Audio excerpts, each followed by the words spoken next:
Ici, c'est la salle SAMI. SAMI pour Système Autonome Multi-Agent Intelligent. C'est une salle de l'école dédiée aux différents projets et TP pour les élèves, dans laquelle on va retrouver deux familles de projets de TP. Donc d'une part, il y a toute une série d'équipements directement des robots qui ont donné le nom à la salle. Donc là où le but, ça va être de piloter des petites flottes de robots ou des robots individuellement pour leur faire accomplir une tâche donnée.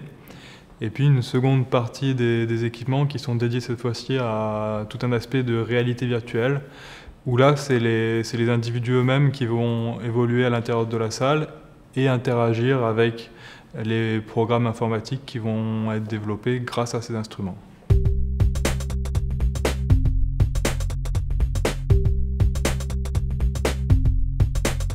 Alors en particulier là, donc dans cette salle, notre but c'est de traiter tous les problèmes donc, de pilotage d'un robot individuel, où là on va retrouver des systèmes classiques, où les robots ils sont équipés de caméras, donc ils vont devoir se guider grâce à leurs caméras, reconnaître les objets qui les entourent, interagir avec leur environnement, éviter des obstacles, parcourir un circuit.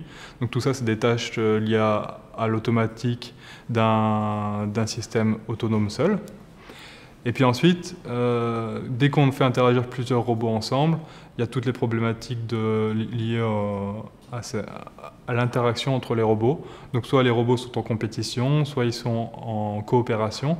À ce moment-là, il faut réussir à résoudre les problèmes de communication, de se mettre d'accord sur comment on résout un objectif ensemble. Donc c'est tous ces problèmes-là qui sont à la fois des problèmes d'actualité en recherche et pour ce qu'on sait déjà faire, des problèmes qu'on souhaite faire résoudre aux étudiants parce qu'ils sont importants dans tout un tas de domaines de l'industrie.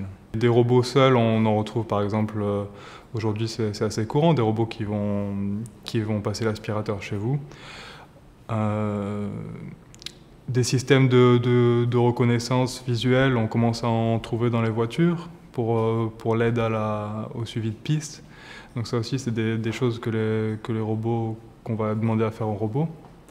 Pour les systèmes coopératifs, on commence à retrouver dans l'industrie, ça va être plutôt des nuées de capteurs, par exemple. Donc des capteurs qui sont autonomes, qui communiquent entre eux, qu'on disperse un peu partout dans la nature. Et puis, ils se mettent d'accord, ils s'envoient entre eux les informations, et puis ils fournissent ensuite une synthèse de toutes les informations qu'ils ont récoltées. Donc c'est ce qu'on essaie de faire avec nous, notre petite nuée de capteurs à notre niveau.